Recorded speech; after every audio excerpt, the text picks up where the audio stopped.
Hello everyone, Swami Atmanand teacher भर्ती online चालू हो चुका है जो है कानकेर का। इसमें जो पोस्ट होने वाला है आप देखेंगे यहाँ पर टीचर, लेक्चरर, अपना assistant teacher, head master, middle और प्राइमरी स्कूल का भी आपको यहाँ देखने मिलेगा और लाइब्रेरियन। यहाँ पर और भी पोस्ट हैं, तो यहाँ से आप कैसे इसे अप्लाई करेंगे तो हम बताएंगे इस वीडियो में। तो इस वीडियो को एंड तक जरूर देखें। और इसका जो पोस्ट होने वाला है वो टोटल है 148 का। तो चलिए हम आ जाते हैं उनके वेबसाइट पर। तो इसका जो लिंक रहने वाला मैं डिस्क्रिप्शन बॉक्स में प्रोवाइड करा दूंगा ताकि आप डायरेक्ट यहाँ पर आ सके। तो देखेंगे यहाँ पर आपको लिंक, यहाँ पर गूगल फॉर्म लिंक यहाँ पर शो कर रहा है, तो यहीं पर आपको जाकर यहाँ डीओसी फॉर्मेट में ये फॉर्म रहेगा, इसको आपको फिल करना है और इसे सबमिट करना है। तो चलिए हम यहाँ इस लिंक पे क्लिक कर हम आगे बढ़ते हैं। यहाँ पर करना होगा ओके। तो चलिए यहाँ पर मैं ओके करके आगे बढ़ता हूँ। तो देखेंगे यहाँ पर आपका फॉर्म यहाँ पर अवेलेबल हो चुका है। तो यहाँ पर कुछ महत्वपूर्ण बातें यहाँ पर निर्देश दिया गया है। इसका जो लास्ट डेट है 14/11/2024 का रहेगा और यहाँ पर बोल रहा है एक पद के लिए एक ही फॉर्म यहाँ पर फिल करें। दूसरा यहाँ पर बोल रहा है कि यहाँ पर आपको इंग्लिश में यहाँ पर फॉर्म फिल करना होगा, हिंदी में करेंगे तो यहाँ पर रिजेक्ट हो जाएगा। और भी कुछ दिक्कत होती है या फिर कुछ और भी आपको जानकारी चाहिए तो यहाँ पर उनका मेल आईडी दिया गया है जहाँ पर आप जाकर जानकारी ले सकते हैं। तो चलिए यहाँ पर मैंने पढ़ लिया है। चलिए नीचे आ जाते हैं। अब यहाँ पर मेल आईडी डालेंगे तो देखेंगे यहाँ ऑनलाइन फॉर्म आप गूगल क्रोम से आप कंप्यूटर में अगर भरें उससे फिल कर सकते हैं, मोबाइल से भी कर सकते हो। और मेल आईडी लॉगिन करने के बाद ही ये फॉर्म फिल करेंगे। और जो भी आपका डिटेल वगैरह रहेगा यहाँ पर मेल आईडी पे आपको रिसीव हो जाएगा। तो करेक्शन भी आप वहाँ से उसे कर सकते हैं। तो करेक्ट मोबाइल यहाँ पर आप करेक्ट यहाँ पर मेल आईडी डालें ताकि आप वहाँ से उसे चेंज भी कर सकें और फॉर्म भी आपको उसी पे ही रिसीव होगा। ये चीज़ यहाँ पर बता रहा है। अब यहाँ पर हम फिल करने के बाद हम नीचे आ जाते हैं। तो यहाँ पर देखेंगे कि यहाँ पर बोल रहा अप्लाई फॉर पोस्ट। तो यहाँ पर आपको क्लिक करना है जिस पोस्ट के लिए आप यहाँ पर सेलेक्ट करेंगे। देखेंगे लेक्चरर, हेड मास्टर है, मिडिल प्राइमरी भी यहाँ शो कर रहा है, टीचर है, असिस्टेंट टीचर भी यहाँ पर देखेंगे आपको यहाँ देखने मिल जाएगा। असिस्टेंट टीचर साइंस के लिए भी है और यहाँ टीचर लैब के लिए भी है, लाइब्रेरियन है, प्यून है, वॉचमैन है। यहाँ बहुत से पोस्ट आपको देखने मिल जाएंगे जिसके लिए आपको यहाँ फॉर्म भरना है। उसको आप यहाँ पर फिल करेंगे, यहाँ पर सेलेक्ट करेंगे, उसके बाद यहाँ से आगे बढ़ेंगे। तो चलिए यहाँ पर मैं टीचर के लिए फिल करना, तो मैं यहाँ टीचर के लिए फॉर्म सेलेक्ट करता हूँ। और याद रखें कैंडिडेट आधार नंबर, तो याद रखें अपना आधार नंबर डालें, किसी और का आधार नंबर यहाँ पर ना डालें, नहीं तो आपका वेरिफिकेशन नहीं हो पाएगा। तो यहाँ पर अपना जो आधार नंबर है आप आधार कार्ड से देखकर यहाँ पर फिल करेंगे। अब यहाँ पर आप ऑनलाइन नियम और शर्तें यहाँ पर आपने ध्यान से पढ़ लिया, तो यहाँ पर यस करेंगे और ये कंपलसरी है क्योंकि यहाँ रेड स्टार आपको देखने मिल जाएगा। उसके बाद यहाँ पर आप नेक्स्ट कर पाएंगे। तो चलिए यहाँ पर मैंने पढ़ लिया, तो यहाँ पर मैं कर लेता हूँ नेक्स्ट। उसके बाद यहाँ पर बोल रहा है select medium of subject teacher post के लिए, तो कौन सा रहेगा, हिंदी या इंग्लिश। तो इस कौन सी मीडियम के लिए आप सेलेक्ट करना चाहते हैं, हिंदी मीडियम के लिए, इंग्लिश मीडियम के लिए, तो यहाँ पर उसे सेलेक्ट करेंगे और यहाँ पर करना सिंपली आपको नेक्स्ट करना होगा। तो इसे ध्यानपूर्वक यहाँ से पढ़ लेंगे, उसके बाद यहाँ पर चॉइस करेंगे। तो चलिए यहाँ पर मैंने चेक बॉक्स करने के बाद यहाँ पर मैं नेक्स्ट करता हूँ। उसके बाद यहाँ पर देखेंगे अप्लाई फॉर टीचर सब्जेक्ट, कौन से सब्जेक्ट के लिए आप अप्लाई करना चाह रहे हैं, टीचर सब्जेक्ट डिटेल्स। तो यहाँ पर इंग्लिश है, मैथमेटिक्स है, यहाँ पर सोशल साइंस है और साइंस है। तो किस पोस्ट के लिए आप अब अप्लाई कर रहे हैं, तो यहाँ पर सोशल साइंस अगर मैं ले रहा हूँ तो यहाँ पर उसी ही चेक बॉक्स करेंगे। अगर आप इंग्लिश या मैथमेटिक्स लेंगे तो उसके लिए यहाँ पर चेक बॉक्स करेंगे। तो चलिए यहाँ पर मैं नेक्स्ट कर लेता हूँ और आगे बढ़ता हूँ।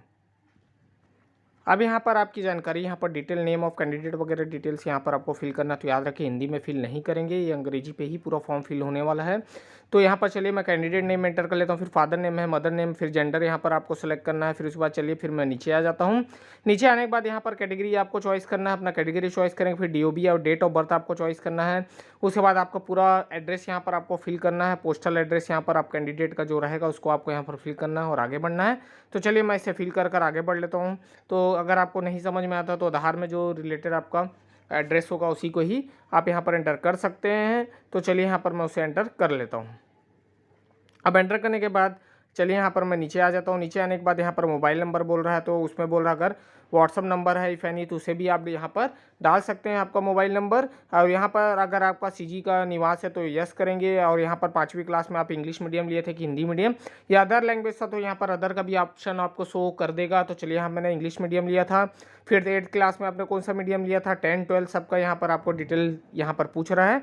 तो ऐसे ही आप यहाँ पर डिटेल उसे चेक बॉक्स करेंगे 1 बाई 1। और उसके बाद नीचे आने के बाद यहाँ ग्रेजुएशन का भी आपका मीडियम पूछ रहा है कि हिंदी था कि इंग्लिश की अदर, तो उससे सेलेक्ट करेंगे। और यहाँ पर रोजगार पंजीयन है, एम्प्लॉयमेंट रजिस्ट्रेशन, तो यहाँ पर यस करना है। और उसका आपको यहाँ पर एम्प्लॉयमेंट रजिस्ट्रेशन नंबर यहाँ पर आपको एंटर करना होगा जो आपके पास अवेलेबल है। तो चलिए यहाँ पर मैं उसे एंटर कर लेता हूँ और नीचे चले जाता हूँ।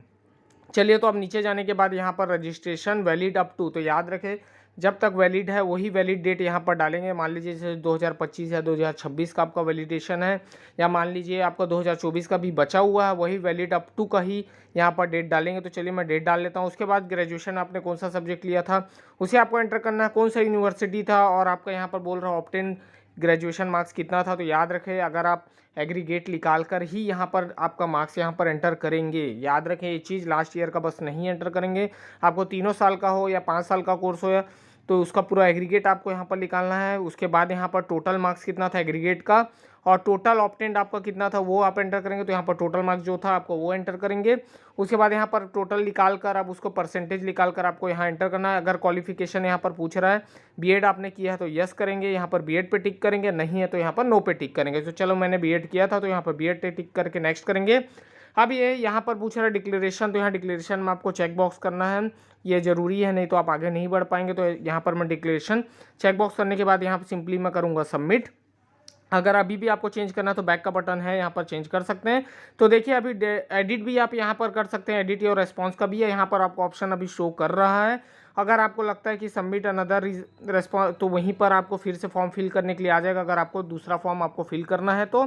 फिलहाल अगर एडिट करना है तो ये एडिट योर रेस्पॉन्स में आप जा सकते हैं। तो चलिए अब यहाँ पर आपको जिस मेल आईडी में आपने इसे यहाँ पर एंटर किया तो उस मेल आईडी पे आपको ये रिसीव हो चुका होगा, तो वहाँ से आप फॉर्म को प्रिंट कर सकते हैं, या चाहे तो एडिट भी अभी चाहे तो कर सकते हैं, उस टाइम भी आप एडिट कर सकते हैं, टाइम रहते हैं तो यहाँ पर आप एडिट कर पाएंगे, नहीं तो आप यहाँ पर टाइम ओवर होने के बाद आप एडिट नहीं कर पाएंगे। तो अगर आपको अभी भी लगता है तो एडिट कर सकते हो। तो चलिए यहाँ पर मैं मेल आईडी ओपन करके आपको शो करता हूँ। देखिए यहाँ पर मेल आईडी पे मुझे रिसीव हो चुका है और यहाँ पर प्रिंट का ऑप्शन दे रहा हूँ, वहाँ पर प्रिंट पर जाना है। एक बार क्रॉस चेक जरूर कर ले कि आपका जो भी फॉर्म आपने फिल किया है वही सही फिल किया है कि नहीं, क्योंकि फिर बाद में आपको दिक्कत हो सकती है। अगर आपने गलत फॉर्म अगर फिल किया है या कुछ मिस्टेक हुआ है तो अभी भी एडिट का ऑप्शन है, तो आप जाकर उसे अपडेट कर सकते हैं। तो देखेंगे कि मेल में मुझे रिसीव हो चुका, तो ऐसे ही आपके जो आपने मेल आईडी वहाँ पर दिया गया है वही मेल आईडी में आपको रिसीव होगा। तो याद रखें मेल आईडी सही वहाँ पर एंटर करें।